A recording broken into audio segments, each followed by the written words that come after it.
नमस्कार, मैं मोहम्मद आसिफ और आप देख रहे हैं नेक्स्ट 9 न्यूज। देश के प्रधानमंत्री नरेंद्र मोदी आखिर वो पीएम कैसे बने, ये गूगल सर्च कर लेंगे या फिर किसी से पूछ लेंगे तो वो कोई भी बता देगा।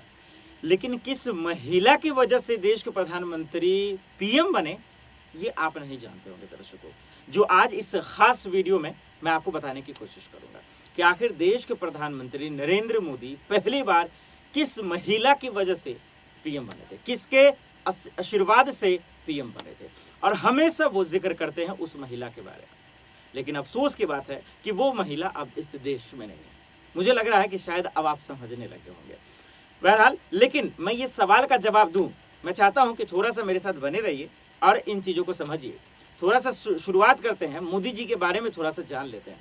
और आप जानते हैं तो आप हमें कमेंट कर हमें भी ज़रूर बताइए, क्योंकि बहुत सारी ऐसी खबरें होती हैं जो अखबारों में नहीं छपती हैं, बहुत सारी ऐसी खबरें होती हैं जो सोशल मीडिया पे नहीं मौजूद है, जो आप बेहतर जानते हैं, हमसे बेहतर जानते हैं, आप बता सकते हैं।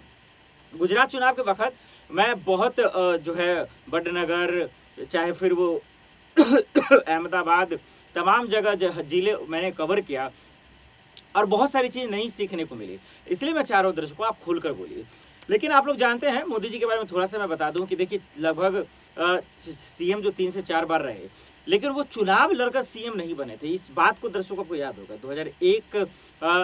2001 में जब आपने देखा कि दंगा हुआ था, कितना भयावह दंगा, तो उस वक्त जो है किस तरीके से उससे पहले भूकंप आ गया था। आपने ये देखा होगा, 2002 का दंगा, माफ़ कीजिए, उसका भूकंप आया। उसके बाद जो है जो मौजूदा मुख्यमंत्री थे उनको हटा दिया गया था, तब पीएम जब नरेंद्र मोदी जी मुख्यमंत्री बने थे। उसके बाद फिर दंगा हुआ, तो उसके बाद ऐसे भी अटल बिहारी वाजपेयी उस वक्त जो है प्रधानमंत्री थे, तो उन्होंने नाराज़ हो गए थे, हालांकि वो गुस्सा में भी थे। और उसके बाद एक नसीहत भी दी थी मोदी जी को धर्म को लेकर। उसके बाद लेकिन अटल बिहारी वाजपेयी, और उसके बाद बहुत सारे लोगों में नाराज़गी था, आक्रोश था, तो लोग नाराज भी होने लगे थे कि मोदी जी के इस्तीफे की बात हो रही थी जब वो सीएम बने हुए थे। लेकिन अगर बात करें अडवाणी जी का बहुत बड़ा रोल था। वो अटल बिहारी वाजपेयी को मनाने में कामयाब हुए थे और मोदी जी को बरकरार रखे थे। उसके बाद फिर ये अच्छी बात रही कि जहाँ पे दंगा भी हुआ वहीं पे फिर मोदी जी का जलवा चला, वहाँ पे बीजेपी की ज़बरदस्त जीत हुई और उसके बाद लगातार 4 बार सीएम बनते रहे। फिर उसके बाद जब दिल्ली में सर्वदलीय बैठक हुई, तो उसके बाद उसमें राजनाथ सिंह, जो अभी रक्षा मंत्री इस वक्त बने हुए हैं दर्शकों, उसको आप तो जानते ही हैं, वो उन्होंने पहले ही प्रस्ताव रखा था कि देश के प्रधानमंत्री नरेंद्र मोदी को पीएम की उम्मीदवारी रखना है। हालांकि इस पर किसी की सहमति नहीं बनी थी, अडवाणी जी की भी नहीं बनी थी। उसके बाद दर्शकों जो है आपने देखा कि कैसे खेल पलट गया, रातों रात जो है हर हर मोदी, घर घर मोदी का खेल चलने लगा और उसके बाद ये तमाम चीज़ें होने लगी। आपको एक और खास बात बताता हूँ कि उसके बाद आलोचनाओं का दौर भी शुरू हुआ। विपक्ष में चेहरा का दौर नहीं था कि किसी के पास, ये राहुल गांधी को सब पप्पू बनाने में लगे हुए थे। आपको 1975 का वो दिन याद होगा जब इमरजेंसी लगा था इंदिरा गांधी जी के वक्त में। तो उसके बाद सवाल ये उठने लगा था कि क्या कांग्रेस का कुंभा खत्म होने लगा है, क्योंकि कोई ऐसा चेहरा ही नहीं था। कल हमने आपको बताया था कि सोनिया गांधी पीएम नहीं बन पाई और इसीलिए आज मैं देश के प्रधानमंत्री नरेंद्र मोदी जी की बात कर रहा हूँ। तो ये तमाम चीज़ें बताएं। अभी आप जो कैमरे के पीछे मेरे कैमरा पर्सन को देख रहे हैं, सुमित जी को देख तो नहीं पाएंगे आप, तो हमारी टीम, तमाम लोग हम लोग थे, मेहसाणा थे, बड़नगर, गांधीनगर, तमाम जगह पे हमने यही तलाशने की कोशिश की थी मोदी जी के बारे में, उनके बारे में जानने की कोशिश की थी कि जो खबरें अखबारों में नहीं छपी है, जो खबरें हम तक नहीं मालूम है, हमें भी नहीं पता, वहाँ के लोगों ने बताया था। और ये चीज़ जानकर हमें बहुत ये भी हुआ था। उनकी स्कूली पढ़ाई हमने आपको जो अपने टीम के माध्यम से बताया था। और इसीलिए अब उस महिलाओं पे मैं आऊँगा दर्शकों, जिसका मैंने शुरुआत में सवाल किया था, लेकिन पहले एक रिपोर्ट के माध्यम से बताते हैं कि जरा सा समझिएगा कि इनके पीएम बनने की शुरुआत जो है कैसे हुई और मुख्यमंत्री के दौर में क्या कुछ हुआ। जरा देखिए ये रिपोर्ट। सबसे बड़ा सवाल से शुरुआत कर रहा हूं दर्शकों, और ये देश के प्रधानमंत्री नरेंद्र मोदी जी का होगा कि आखिर पीएम मोदी कैसे पीएम बन गए। इस बात पे सब लोग जान रहे हैं और ये आपको पहले ही मैं बता चुका हूं, लेकिन आज ये समझने की कोशिश करेंगे कि आखिर पीएम मोदी की ऐसी क्या खासियत रही जो बाकी नेताओं में नहीं रहा, और ये जानने की सब लोग जो है कोशिश कर रहे हैं और हम आपको बताने की कोशिश भी करेंगे।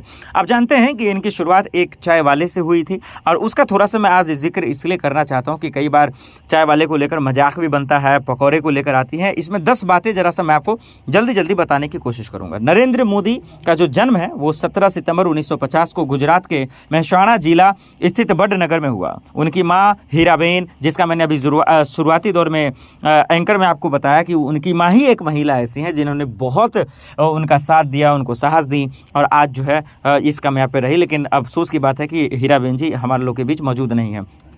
और पिता दामोदर दास थे। हालांकि इस नाम को लेकर बहुत चीज़ें हो रही थी, तमाम चीज़ें होती नज़र आ रही थी। तो ये तमाम चीज़ें दामोदर दास थे, ये तमाम चीज़ें तो आ रही है। और उसके बाद मोदी अपने माँ बाप के 6 संतानों में से तीसरे नंबर पे थे। अगर हम इसकी जिक्र करने की कोशिश करें तो हम लोग जो है इनके घर पर भी गए थे, इनके बड़े भाई से हम सब ने मुलाकात भी की थी। और उसके बाद अगर बात करें तो 8 वर्ष की अवस्था में ही बाल नरेंद्र मोदी का जो झुकाव है संघ की तरफ हो गया था, तो शाखाओं में जाने लगे। और 1967 के आसपास 17 साल की उम्र में हाई स्कूल की पढ़ाई वो पूरा करने के बाद उन्होंने घर छोड़ दिया था और अहमदाबाद पहुंचे और फिर उन्होंने आरएसएस की जो औपचारिक सदस्यता है वो ग्रहण कर ली थी। और उसके बाद से जो है आरएसएस से उनकी जानकारी होने लगी। एक और खबर आई थी दर्शकों, नरेंद्र मोदी अहमदाबाद के कई संघ प्रचारकों के साथ काम करने लगे थे। 1975 में जब इंदिरा गांधी जी सरकार में इमरजेंसी लगाई थी, जो मैंने आपको इससे पहले जिक्र किया, तो मोदी दरअसल जो है वेश बदलकर भूमिगत हो गए थे। उस समय वह संघ प्रचारकों का अंडरग्राउंड रहकर मदद करते थे। 30 वर्ष की अवस्था में नरेंद्र मोदी आरएसएस में संभाग प्रचार बन गए। बतौर प्रचारक संघ के प्रचारक में जोर शोर से जुटते रहे और ये बहुत बड़ी चीज़ें थी।